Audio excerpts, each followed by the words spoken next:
పిసిసికి నూతన అధ్యక్షుడిగా నియమింపబడినటువంటి మహేష్ కుమార్ గౌడ్ గారు నిన్న మాట్లాడుతూ బీఆర్ఎస్ ప్రెసిడెంట్గా బీసీని చేసే దమ్ముందా అనేటువంటి ప్రశ్న. ఆయన పిసిసి ప్రెసిడెంట్ అయి వారం రోజులు కాలేదు. వారం రోజులు అయి కాకముందే ఈ దమ్ముందా అనేటువంటి మాటల ప్రయోగం మంచిది కాదని ఒక సీనియర్ రాజకీయ నాయకుడిగా నేను వారికి సూచిస్తా ఉన్నా. ఇవాళ కాంగ్రెస్ పార్టీ చరిత్ర, మహేష్ కుమార్ గౌడ్ గారు ఏ party president? Congress party president. Congress party ముఖ్యమంత్రిగా ఎవరిని చేసింది? రేవంత్ రెడ్డి గారు ఈ రాష్ట్రానికి ముఖ్యమంత్రి అయ్యారు. ఆయన అన్ని పార్టీలలో అంటగాగినటువంటి వ్యక్తి. తెలంగాణలో ఉన్నటువంటి ప్రధాన పార్టీలన్నిటి చుట్టూ పరిభ్రమించి వచ్చినటువంటి వ్యక్తి ముఖ్యమంత్రిగా చేయబడ్డటువంటి పార్టీ అధ్యక్షుడు బీఆర్ఎస్ పార్టీకి బీసీని ప్రెసిడెంట్ చేసిన దమ్ముందా అని ప్రశ్నిస్తూ ఉన్నాడు. ఇవాళ తెలంగాణలో కావచ్చు, కాంగ్రెస్ పార్టీ చరిత్రలో నికార్స్ అయినటువంటి కాంగ్రెస్ వాదులు కొందరు ఉన్నారు. చాలా సీనియర్ నాయకులు కూడా ఉన్నారు. అందులో నికార్స్ అయిన కాంగ్రెస్ వాది తెలంగాణ రాష్ట్రంలో ఎవరు అనంటే అందరి మనసులో మెదిలే మొదటి వ్యక్తి వి హనుమంతరావు అంటే ఆయన తెలంగాణ కాంగ్రెస్లో అందరికంటే కూడా సీనియరు, సిన్సియర్. మరి అటువంటి వ్యక్తి ముఖ్యమంత్రి కావాల్సినటువంటి పార్టీలో వేరే పార్టీ నుంచి వచ్చినటువంటి వ్యక్తిని ముఖ్యమంత్రిని చేసి మేము ఏదో బీసీలకు ఉరగబెడుతున్నాం అనేటువంటి విధంగా మాట్లాడుతూ మా పార్టీ మీద నింద వేయటువంటి వైఖరిని నేను తీవ్రంగా ఖండిస్తా ఉన్నా, తీవ్రంగా ఆక్షేపిస్తా ఉన్నా. ఇవాళ కాంగ్రెస్ పార్టీ చరిత్ర నిన్నగాక మొన్న ఎన్నికలకు ముందు కామారెడ్డిలో వాళ్ళ బీసీ డిక్లరేషన్ నుండి దేశ స్వాతంత్రం తర్వాత కాంగ్రెస్ పార్టీ బీసీల విషయంలో అత్యంత దుర్మార్గమైనటువంటి వైఖరిని కొనసాగిస్తూ ఉన్నది. కామారెడ్డిలో బీసీ డిక్లరేషన్ సందర్భంగా వాళ్ళు ఇచ్చినటువంటి హామీలు, వాళ్ళు ఏం హామీలు ఇచ్చిండ్రు, ఎన్ని రోజుల్లో అమలు చేస్తామన్నారు, ఈరోజు ఎటువంటి మీనమేషాలు లెక్కబెట్టి బీసీ సమాజాన్ని మోసం చేసేటువంటి ప్రయత్నం చేస్తూ ఉన్నారో సభ్య సమాజం గుర్తించింది. కాబట్టే తెలంగాణ వ్యాప్తంగా బీసీ కుల సంఘాల వాళ్ళు, బీసీ నాయకులందరూ కూడా ఏకోన్ముఖంగా కామారెడ్డి బీసీ డిక్లరేషన్ని యథావిధిగా అమలు చేయాలనేటువంటి డిమాండ్తో ఉద్యమం కొనసాగుతూ ఉన్నది. ఈ ఉద్యమం ఉవ్వెత్తున ఎగుస్తున్నది. కాబట్టి దాని పర్యవసానమే మహేష్ కుమార్ గౌడ్ గారు ఆ పార్టీ అధ్యక్షుడు కావడం అనేటువంటి విషయాన్ని కూడా వారు గుర్తు చేస్తూ ఉన్నాం. బీసీ ఈ డిక్లరేషన్ విషయంలో 42% రిజర్వేషన్లు ఇస్తూ ఉన్నారు. సమగ్ర కులగణన చేస్తూ ఉన్నారు. 1,00,000 కోట్ల బడ్జెట్తో 5 సంవత్సరాల కాలంలో ప్రతి సంవత్సరం 20,000 కోట్ల బడ్జెట్ కేటాయించి దాన్ని ఖర్చు చేసి 5 సంవత్సరాల కాలంలో బీసీల స్వరూపాన్ని, రూపురేఖల్ని మార్చుతామనేటువంటి విధంగా హామీ ఇవ్వడం జరిగింది. బీసీ సబ్ ప్లాన్కు చట్టబద్ధత కూడా తీసుకొస్తామనేటువంటి మాట హామీ ఇచ్చింది. ఏం జరుగుతూ ఉన్నది? ప్రతి సంవత్సరం 20,000 కోట్ల రూపాయలు బడ్జెట్ కేటాయిస్తామని చెప్పి అందులో సగం కూడా కేటాయించినటువంటి దుస్థితి. చివరికి ఆర్థిక సంవత్సరం ముగిసే నాటికి వాళ్ళు ఖర్చు చేసిన ఖర్చును చూస్తే ఎంత ఉంటుందో అనేది అప్పుడు కానీ బీసీల విషయంలో వాళ్ళ నిజమైనటువంటి నిజస్వరూపం బట్టబయలుతుంది అనేటువంటి విషయాన్ని గుర్తు చేస్తూ ఉన్నాం. మరి 1871 నుండి భారతదేశానికి స్వాతంత్రం రాకముందు బ్రిటిష్ వాళ్ళు పరిపాలించినటువంటి కాలంలో 1871 నుండి 1931 వరకు కూడా సమగ్ర కులగణన జరిగింది. అసలు దేశ స్వాతంత్రం కోసం దేశం యావత్తు ఎందుకు కొట్లాడింది? దేశానికి స్వాతంత్రం వస్తే ఈ దేశంలో ఉన్నటువంటి అన్ని వర్గాలకు సమన్యాయం జరుగుతుంది, మా జీవితాల్లో మార్పు వస్తుంది అనేటువంటి ఆశాభావంతోనే దేశ ప్రజానీకం మొత్తం కూడా ఆ చరిత్రాత్మకమైనటువంటి పోరాటంలో పాల్గొన్నది. చరిత్రాత్మకమైనటువంటి పోరాట ఫలితంగా స్వాతంత్రం వచ్చిన తర్వాత ఈ దేశంలో అత్యధికులు బీసీలే. కనీసం దేశానికి స్వాతంత్రం వచ్చిన తర్వాత అధికారం చేపట్టినటువంటి కాంగ్రెస్ పార్టీ ఏనాడు కూడా సమగ్ర కులగణన, బీసీలకు సంబంధించినటువంటి ఆర్థిక, రాజకీయ, సామాజిక స్థితిగతులు ఏంది, ఏ వర్గానికి ఎటువంటి ప్రయోజనం చేకూర్చాల్సినటువంటి అవసరం ఉంది, ఈ మెజార్టీ వర్గాల ప్రయోజనమే దేశ అభివృద్ధికి కారణభూతమవుతుంది అనేటువంటి ఇంగితాన్ని కోల్పోయి ఈ దేశాన్ని పాలించినటువంటి సుదీర్ఘ కాలంలో కూడా వాళ్ళు ఏనాడు ఈ గణన చేసినటువంటి పాపాన పోలేదు.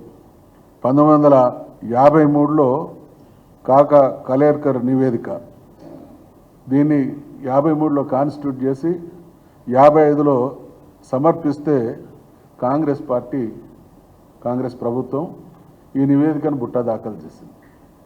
ఆ తదనంతరం మండల్ కమిషన్ను 1979లో ఆనాడు ఉన్నటువంటి జనతా పార్టీ ప్రభుత్వం ఏర్పాటు చేస్తే 1980లో దాని నివేదిక సమర్పిస్తే 1990లో వీపీ సింగ్ వచ్చేంత వరకు కాంగ్రెస్ ప్రభుత్వంలో ఉన్న రోజులు కూడా దాన్ని బుట్ట దాఖలే చేసిండు. అంటే కాంగ్రెస్ చరిత్ర సమస్తం బీసీల విషయంలో ఒక దుర్మార్గపు వైఖరిని, వాళ్ళ అధికార సోపానాన్ని అధిరోహించడానికి బీసీ ప్రజల్ని, బీసీ ఓటర్లను, బీసీ సమూహాన్ని ఓటర్లుగా మాత్రమే చూసిండ్రు తప్ప రాజ్యాధికారంలో భాగస్వాములు వేరు, దేశంలో ఈ వర్గాలు కూడా అభివృద్ధి చెందాలి, ప్రగతి పదంలో ముందుకు సాగాలనేటువంటి వైఖరితో కాంగ్రెస్ పార్టీ కానీ ప్రభుత్వం కానీ ఏ రోజు ముందుకు సాగలేదు. అందుకనే ఈరోజు మేము చాలా సీరియస్గా డిమాండ్ చేస్తూ ఉన్నాం. ఈ మధ్య కాలంలో బీఆర్ఎస్ పార్టీకి సంబంధించినటువంటి బీసీ నాయకుల సమావేశం జరిగింది. గౌరవనీయులు కేటీ రామారావు గారు కూడా ఆ సమావేశానికి హాజరై ఆ తదనంతరం చెప్పిండు, ఖచ్చితంగా కామారెడ్డి డిక్లరేషన్లో బీసీలకు కాంగ్రెస్ పార్టీ ఇచ్చినటువంటి హామీలన్నీ అమలు చేసేంత వరకు బీఆర్ఎస్ పార్టీ బీసీల పక్షాన ప్రభుత్వాన్ని నిలదీస్తుంది, వాళ్ళ తరఫున ఉద్యమం కొనసాగిస్తుంది ఉంటుంది అనేటువంటి విషయాన్ని తెలియజేయడం జరిగింది. కాబట్టి ఇవాళ బీసీ నాయకులుగా మేము ఒక్కసారి మహేష్ కుమార్ గౌడ్ గారికి సూచన చేస్తూ ఉన్నాం, రేవంత్ రెడ్డి గారికి కూడా సూచన చేస్తూ ఉన్నాం, మాట తప్పకండి, మడిమ తిప్పకండి, బీసీల జీవితాలతో చెలగాట మాడకండి, బీసీలను ఓటర్లుగా మాత్రమే పరిగణించకండి. ఈ రాజ్యాధికారంలో కానీ ఈ వ్యవస్థలో ప్రతి విషయంలో బీసీలం మేము వాటాదారులం, హక్కుదారులం. కాబట్టి మాకు న్యాయం చేయకుండా అన్యాయం చేసే ఏ చర్యకైనా మా నుండి ప్రతిఘటన ఉంటుంది అనేటువంటి హెచ్చరిక చేస్తూ ఉన్నాం. అదే క్రమంలో మరి బీఆర్ఎస్ బీసీలకు ఏం చేసింది అనేటువంటి మాట, బీఆర్ఎస్ ఏం చేసిందో, ఇలా తెలంగాణ సమాజం అంటేనే బీసీలు అత్యధికులు ఉన్నటువంటి సమాజం. ఈ రాష్ట్రంలో జరిగినటువంటి ప్రతి సంక్షేమం అత్యధిక శాతం అనుభవించింది బీసీ వర్గాలే. స్థూలంగా మీ అందరికీ కూడా తెలుసు, తెలంగాణ రాష్ట్రం ఏర్పడే నాడు తెలంగాణ తలసరి ఆదాయం 1,24,000. ఈరోజు అది 3,47,000కు చేరింది. దాదాపు 55% ఉన్నటువంటి ప్రజల జీవన ప్రమాణం 1,24,000 నుండి 3,47,000కు పెరిగింది అని అంటే బీఆర్ఎస్ ప్రభుత్వం తెలంగాణ బీసీల విషయంలో ఎంత గుణాత్మకమైనటువంటి మార్పు తీసుకొచ్చిందో దానికి నిదర్శనం ఇది. నేను ఇందాక చెప్పినట్టు సంక్షేమ కార్యక్రమాలు ఒకటి కాదు, రెండు కాదు, మీరు కూడా చూసిండ్రు, అనేక సంక్షేమ కార్యక్రమాలు, ఆసరా పెన్షన్లు కావచ్చు, కళ్యాణ లక్ష్మి కావచ్చు, రైతు బంధు కావచ్చు, రైతు బీమా కావచ్చు, ఉచిత విద్యుత్ కావచ్చు, గొర్రెల పంపిణీ కావచ్చు, చేపల పంపిణీ కావచ్చు, గురుకులాల, ఇలా తెలంగాణ సమాజంలో 1000 గురుకులాలు ఉంటే అందులో 294 బీసీ గురుకులాలు. తెలంగాణ రాష్ట్రం ఏర్పడడానికి ముందు 17 మాత్రమే ఉంటే ఇవాళ ఎంత స్థాయిలో ఆ సంఖ్య పెరిగిందో. దీని ద్వారా మరి లక్షలాది మంది బీసీ బిడ్డలు అద్భుతమైనటువంటి విద్యకు నోచుకొని ఇవాళ చాలా గొప్ప స్థాయికి ఎదగడానికి బీఆర్ఎస్ ప్రభుత్వం కేసీఆర్ గారి నాయకత్వమే నిదర్శనం. దానికి ఆ గొప్ప కృషి చేసినటువంటి నాయకుడు కేసీఆర్ అనేటువంటి విషయాన్ని ఈ సందర్భంగా మనం చేస్తూ ఉన్నాం. ఈ గురుకులాలతో పాటు 33 డిగ్రీ కాలేజీలు కూడా బీసీల విషయంలో స్థాపించింది. ఎక్కడైతే ఎడ్యుకేషన్కు బూజ నెహ్రూ గారు నాగార్జున సాగర్ను జాతికి అంకితం చేస్తున్నటువంటి క్రమంలో అన్న మాట irrigation projects are the modern temples of India అంటాడు. కేసీఆర్ గారు దానికి ఒక అడుగు యాడ్ చేసి educational institutions are the modern temples of Telangana అని ఆ కాన్సెప్ట్తోని అద్భుతంగా రెసిడెన్షియల్ స్కూళ్లను తీర్చిదిద్దినటువంటి ఘనత బీఆర్ఎస్ ప్రభుత్వాన్ని, మా నాయకుడైనటువంటి కేసీఆర్ గారిది. ఇదే సందర్భంగా మరి బీఆర్ఎస్ అధికారంలోకి వచ్చినటువంటి తొలినాళ్లలో కేంద్రం మీద ఒత్తిడి తీసుకురావాలని చాలా ఆశ్చర్యం కలుగుతుంది. దేశంలో అత్యధిక ప్రజలు, మెజారిటీ ప్రజలు బీసీలు, కానీ బీసీ మంత్రిత్వ శాఖ ఉండదు, సమగ్ర కులగణన ఉండదు. తర్వాత దీని విషయంలో మేము అప్పుడు చట్టసభల్లో తీర్మానాలు కూడా చేసినాం. 2004లోనే కేసీఆర్ గారు యూనియన్ క్యాబినెట్లో ఉన్న రోజులలోనే కేంద్రంలో ఖచ్చితంగా బీసీ మంత్రిత్వ శాఖ ఉండాలనేటువంటి సూచనను ఆనాడు ప్రధానమంత్రిగా ఉన్నటువంటి మన్మోహన్ సింగ్ గారికి దృష్టికి తీసుకురావడం. అంటే బీసీల పట్ల దేశంలో, అదేవిధంగా తెలంగాణ రాష్ట్రంలో, ఈ దేశం బీసీలది, ఈ రాష్ట్రం బీసీలది కాబట్టి మంత్రిత్వ శాఖ ప్రత్యేకమైనటువంటి శాఖ ఉంటేనే ఆ కులాలకు సంబంధించినటువంటి సమస్యలు పరిష్కారం అవుతాయి, ఆ కులాల అభివృద్ధి పదంలో మిగతా సమాజంతో పోటీ పడతాయి అనేటువంటి ఉద్దేశంతో ఆ రోజు ఉన్నటువంటి అనేక బీసీ సంఘాల వాళ్ళను మన్మోహన్ సింగ్ గారి దగ్గర తీసుకొచ్చి వాళ్ళ ద్వారా కూడా ఈ విషయాన్ని అర్థం చేయించి అటువంటి ప్రయత్నం చేసినటువంటి గొప్ప నాయకుడు కేసీఆర్. కేసీఆర్ గారి పాలన అంటే బీసీల సంక్షేమానికి పెద్దపీట వేసేటువంటి పరిపాలన. అదే రకంగా మీరు అధికారంలో ఉన్నప్పుడు మీ పార్టీలో ఎటువంటి అవకాశాలు ఇచ్చిందని మీ అందరికీ తెలుసు. గౌరవ కేసీఆర్ గారి ఆశీస్సుల వల్ల తెలంగాణ రాష్ట్రంలో ఏర్పడ్డ తొలి శాసనసభకు స్పీకర్ అయ్యేటువంటి అవకాశం ఒకే ఒక శాసనసభ్యుని, నేను విశ్వబ్రాహ్మణ సామాజిక వర్గానికి చెందుతా, 119 మంది శాసనసభ్యులు ఉండే శాసనసభకు మొదటి స్పీకర్ అయ్యేటువంటి అవకాశం ఒక బీసీకి, అందులో కూడా మైనార్టీ బీసీకి ఇచ్చిండు అనంటే ఈ వర్గాల అభ్యున్నతి పట్ల కేసీఆర్ గారికి ఉన్నటువంటి నిబద్ధతకు ఇంతకు మించినటువంటి ఉదాహరణ లేదు. దానికి నేను గుండె నిండా ఉప్పొంగే ఆనందం ఏంటంటే స్వయంగా ముఖ్యమంత్రి గారు లేసి అధ్యక్ష అన్న రోజు నా జన్మ ధన్యమైనట్టు నేను ఫీల్ అయినా. అంటే మేము చట్టసభలు అనేటివే ఈ వర్గాలకు అందని ద్రాక్ష అనుకున్నాం. అవకాశం అప్పటి వరకు ఉన్నటువంటి ఇంటిగ్రేటెడ్ స్టేట్లో నేను తప్ప ఎవరు కూడా ఎమ్మెల్యేలు అయినటువంటి దాఖలాలు. మొదటి శాసనసభకు శాసనసభ్యుని కావడమే కాకుండా శాసనసభ స్పీకర్ కావడం, స్వయంగా ముఖ్యమంత్రి గారి చేత అధ్యక్ష అనిపించుకోవడం అనేది ఒక అద్భుతమైనటువంటి అనుభూతి. నాతో పాటు శాసన మండలి చైర్మన్గా స్వామి గౌడ్ గారికి 2 అత్యున్నత చట్టసభలకు ఏకకాలంలో, బహుశా నాకు తెలిసి ఏ రాష్ట్రంలో కూడా ఏకకాలంలో 2 చట్టసభలకు బీసీలు శాసనసభ స్పీకర్ చైర్మన్ అయినటువంటి దాఖలాలు నా దృష్టిలో అయితే లేవు, ఎక్కడ ఉంటూ ఉండవచ్చు. అంటే మొదటి రాష్ట్రంలోనే ఏర్పడ్డ తొలినాళ్లలోనే అటువంటి గుణాత్మకమైనటువంటి నిర్ణయం తీసుకొని బీసీల ఆత్మగౌరవానికి, బీసీలకు ఈ ప్రభుత్వం అంకితమై పనిచేస్తుంది అనేటువంటి సంకేతాన్ని, సందేశాన్ని పంపడమే కాకుండా ఆచరణలో చూపించినటువంటి నాయకుడు కేసీఆర్ గారు.